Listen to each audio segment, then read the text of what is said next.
Hi everyone, कैसे हो आप लोग। उम्मीद करता हूं कि आप सब अच्छे होंगे और मस्त होंगे।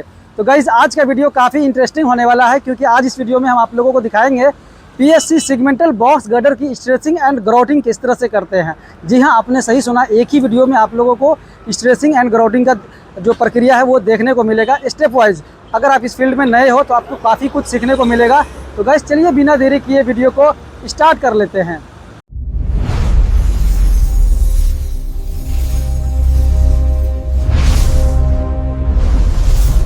किसी भी डक्ट का स्ट्रेचिंग करने से पहले ना जो पहला स्टेप होता है, सबसे पहले HT स्ट्रैंड को कटिंग करना होता है। जैसा कि आप यहाँ पर देख सकते हो, ये डी कॉइलर है। डी कॉइलर में आपको केबल का बंडल भी दिख रहा होगा और यहाँ पर अभी केबल कटिंग की जा रही है।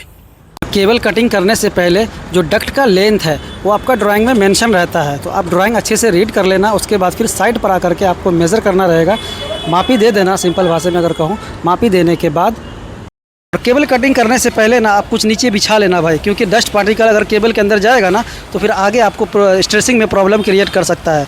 हो सकता है मे बी स्लिप हो जाए, तो भाई स्लिपेज का खतरा बना रहता है, इसके लिए आप नीचे कुछ बिछा लेना। और दूसरा स्टेप आता है केबल थ्रेडिंग का। जैसा कि आप यहाँ पर देख सकते हो, डक्ट के अंदर में केबल को थ्रेडिंग किया जा रहा है। ये देख लो, इसको आप मैनुअली भी डाल सकते हो और इसके लिए आपको पुशिंग मशीन की भी अगर ज़रूरत है, तो अगर लॉन्ग डक्ट है तो आप पुशिंग मशीन का भी इस्तेमाल कर सकते हो।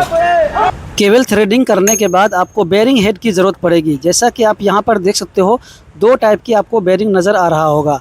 एक है 19T15 और एक है 12T15।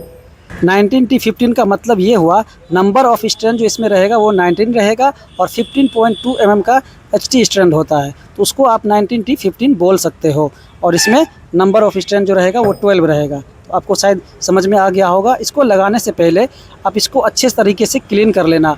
पेट्रोल या डीजल की मदद से आप इसको साफ़ करोगे तो भाई ये चमक जाएगा। इसके बाद दूसरा कंपोनेंट आता है लाइव वेजेस, जो आप मेरे हाथों में देख सकते हो। ये लाइव वेजेस है, ये 46 mm का आता है और इसमें 3 प्लाई होते हैं और एक रिंग होता है। जब ये बेरिंग में फिक्स होगा तो फिर मैं आप लोगों को आगे दिखा दूंगा। और ये है collar plate. Collar plate basically bearing के ऊपर और एंकर कोन के ऊपर में रेस्ट होता है। आगे लगेगा तो मैं आप लोगों को दिखा दूंगा। और दूसरा एक्सेसरीज है लॉक अप प्लेट। भाई लॉक अप प्लेट का काम बहुत ही महत्वपूर्ण होता है, क्योंकि भाई यही lock up plate live wages को लॉक करता है। इसमें आप देख सकते हो 19 होल आप लोगों को दिख रहा होगा। ये भी फिक्स करूंगा तो मैं आप लोगों को आगे दिखाऊंगा। उसके बाद आते हैं पुलिंग प्लेट के ऊपर। ये पुलिंग प्लेट बेसिकली जैक के पीछे लगता है, मास्टर वेजेस इसमें फिक्स होता है। और ये है हमारा पावर पैक, हाइड्रोलिक पंप भी आप इसको बोल सकते हो। और ये है हमारा मल्टीपुल जैक, और इसको आप हाइड्रोलिक जैक भी बोल सकते हो। के बाद अगर केबल थ्रेडिंग अगर आपका हो जाए, उसके बाद नेक्स्ट स्टेप आता है भाई बेरिंग हेड फिक्स करना, जो कि मैंने आप लोगों को दिखाया। जैसा कि आप देख सकते हो, एंकर कोन के ऊपर में बेरिंग हेड को लगाया जाता है और 19 होल है। जैसा कि आप देख सकते हो, सारे होल में भाई केबल डाले जाते हैं। उसके बाद फिर लाइव वेजेस फिक्स किया जाता है हैमरिंग पाइप के मदद से। लाइव वेजेस फिक्स करते समय आपको ध्यान रखना है दोनों साइड में, मतलब both and, live and and dead and में भी जाकर के देखना होता है कि एक एक लाइव वेजेस जो है सो प्रॉपर बेरिंग हेड में फिक्स हुआ है या नहीं। अगर एक प्लाई भी आगे पीछे है तो आपका भाई स्ट्रेचिंग में दिक्कत आ सकता है, मतलब स्लिपेज वगैरह हो सकता है, केबल ब्रेक भी हो सकता है।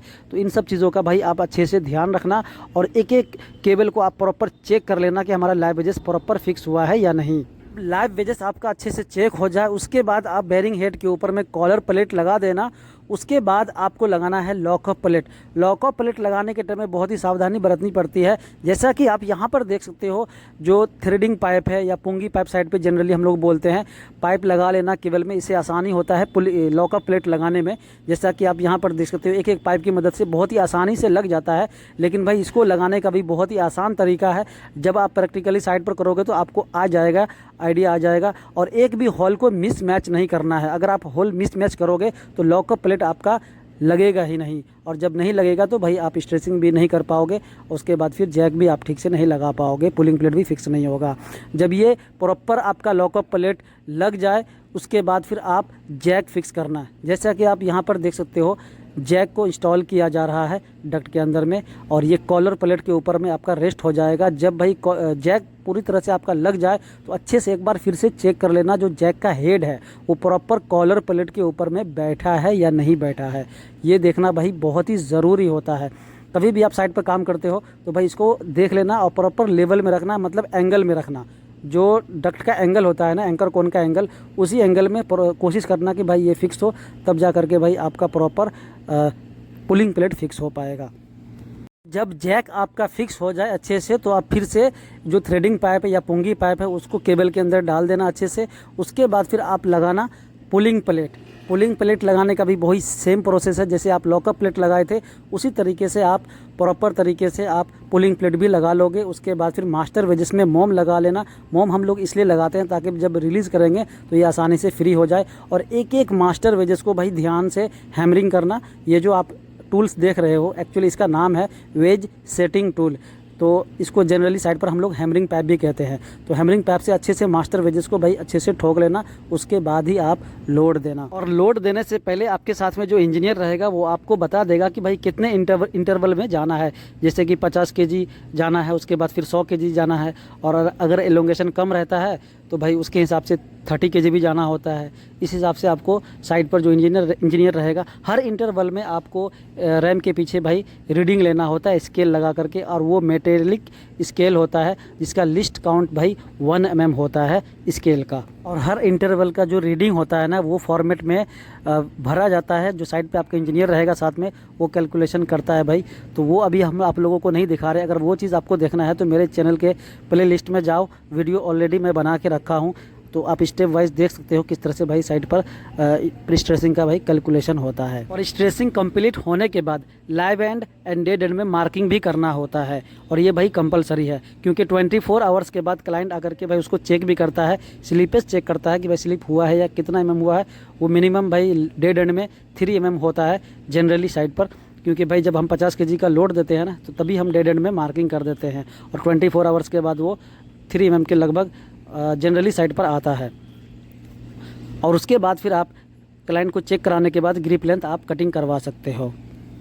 उसके बाद फिर ग्राउट कैप लगाओगे। तो अब भाई ग्राउटिंग की तरफ आगे बढ़ते हैं, और ग्राउटिंग किस तरह से होता है स्टेप वाइज हमने बताया है प्रैक्टिकली। तो आप पूरा वीडियो देखो भाई, वीडियो थोड़ा लंबा ज़रूर हो गया है लेकिन आपको प्रॉपर जानकारी मिलेगा कि भाई ग्राउटिंग भी हम लोग किस तरह से करते हैं। तो भाई साहब आज हम आपको दिखाने वाले हैं ग्राउटिंग वाला वर्क। तो भाई ग्राउटिंग करने से पहले ना इसका जो ताम झाम है ना वो सेटअप करना पड़ता है। जैसा कि आप देख सकते हो एक प्लेटफॉर्म लगा हुआ है, और प्लेटफॉर्म के ऊपर में एक एजिटेटर मशीन को रखा जा रहा है हाइड्रे की मदद से। तो देखो गाइस, ये वाला एजिटेटर मशीन है, और ये वाला मशीन कंप्रेसर है, और ये हमारा ग्राउट पंप है। और ये जो ड्रम देख रहे हो ना इसके अंदर में अभी पानी रखा हुआ है। और सबसे पहला काम तो वाटर फ्लशिंग का होता है। जब ग्राउटिंग स्टार्ट हम करेंगे तो सेटअप रेडी करेंगे। प्लेटफॉर्म इसलिए है ताकि भाई उसके ऊपर में ना सीमेंट को रखा जा सके। सीमेंट जो है 53 ग्रेड वाला अभी आएगा तो मैं आप लोगों को दिखाऊंगा। तो भाई साहब फाइनली सीमेंट आ गई है कास्टिंग यार्ड से, और आज जो हम लोग ग्राउटिंग करने वाले हैं इसी स्पैन का ग्राउटिंग करने वाले हैं। 31 मीटर का स्पैन है, टोटल 10 डक्ट है। तो अब चलिए ऊपर चलते हैं और आप लोगों को ऊपर का जो तस्वीर है वो दिखाते हैं कि भाई किस तरह से हम लोग ग्राउटिंग करते हैं। और साथ ही साथ सीबेक्स 100 भी आया है। यहाँ पर जो हम लोग यूज़ कर रहे हैं ना सीबेक्स 200 यूज़ कर रहे हैं, 225 ग्राम का आता है, और इसका 6 मंथ का एक्सपायरी होता है। तो भाई पर बैग में एक सीबेक्स 100 हम लोग मिलाते हैं। बेसिकली ये मिक्सर है, और सीमेंट जो है अल्ट्राटेक का 53 ग्रेड वाला सीमेंट है। तो भाई साहब आप बात करते हैं ग्राउटिंग की। तो ग्राउटिंग करने से पहले ना जो आपका ग्रिप लेंथ कटिंग हुआ था, ग्रिप लेंथ कटिंग होने के बाद सबसे पहला काम आता है इसमें ग्राउट कैप लगाना। जैसा कि आप देख सकते हो इसमें ग्राउट कैप लगा हुआ है, और ग्राउट कैप में बेसिकली ओरिंग लगा होता है, और ये बेरिंग के ऊपर में लगता है। और एंकर कोन के अंदर में जो थ्रेड होता है ना उसके अंदर में ये बोल्ट लग जाता है। उसके बाद ये ग्राउट कैप फिक्स हो जाता है। ग्राउट कैप में जैसा कि आप देख सकते हो 4 कान बने हुए हैं, 1 2 3 4 बोल्ट भी लगा सकते हो, 2 बोल्ट में भी आपका काम हो जाएगा। ग्राउट कैप लगाने के बाद आपको ये गेट वाल लगाना होता है GI निप्पल के साथ में, वो एंकर कोन के थ्रेड में लगता है। ग्राउटिंग होल यहाँ पे रहता है एंकर कोन में। ग्राउट कैप लगाने के बाद गेट वाल लगाना है। गेट वाल जैसा कि आप देख सकते हो लगा हुआ है। गेट वाल लगाने के बाद ना आप देखो इस तरफ में इस तरह का कुछ सेटअप है अपने पास, और ये हाउस पाइप लगा हुआ है। अब इसके अंदर सबसे पहला काम आता है हमको वाटर फ्लशिंग करना। तो वाटर जो फ्लशिंग करेंगे वो ग्राउट पंप की मदद से करेंगे हम लोग, जो कि नीचे साइड में रखा हुआ है जैसा कि आप देख सकते हो।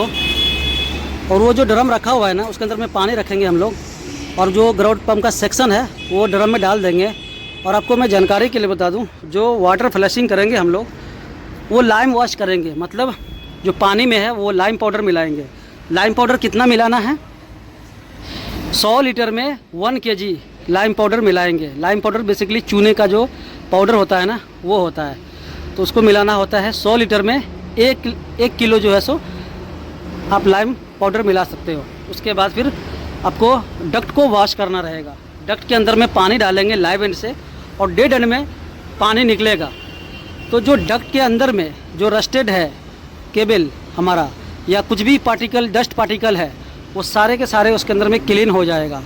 और पानी डालने के आधे घंटे के बाद या 40 मिनट के बाद ना आप इसको फ्लैशिंग करोगे कंप्रेसर की मदद से।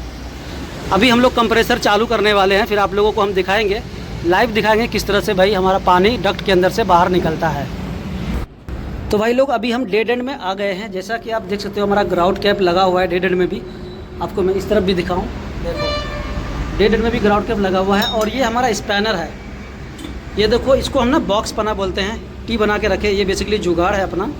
और इसके साथ में ना ये 10 mm का एलेंकी भी होता है। एलेंकी से ना ग्राउट कैप का बोल्ट हम टाइट करते हैं, ठीक है। और जो बॉक्स पाना है वो जो ग्राउट कैप के साइड में आप देख सकते हो, जो कॉर्नर पे जो कान के ऊपर में नट लगा हुआ है, उससे हम बॉक्स पाना से टाइट कर देते हैं ताकि हमारा ग्राउट कैप प्रॉपर फिक्स हो जाए। और यहाँ पे 2 टाइप के ग्राउट कैप लगा के रखे हम लोग देख सकते हो, क्योंकि भाई हम लोगों ने 2 सिस्टम यूज़ किया है इसमें। एक 12DP15 है और एक 19DP15 है। तो दोनों सिस्टम का भाई ग्राउट कैप भी आपको अलग अलग रहेगा। तो भाई लोग अभी हम कंप्रेसर मार रहे हैं डक्ट के अंदर। पानी हम डाल दिए थे और अभी नीचे से ना कंप्रेसर चालू होगा। देखो गाइस, थोड़ा नॉइज़ रहेगा, आप लोग एडजस्ट कर लीजिएगा। देखो कंप्रेसर चालू हो गया है, नीचे में कंप्रेसर मशीन है और नीचे में हमारा एक बंदा भी है। और देखो मैं बैक साइड में आपको अभी जाऊंगा तो दिखाऊंगा। बहुत ज़्यादा शोर शराबा रहेगा तो थोड़ा सा एडजस्ट कर लीजिएगा आप लोग।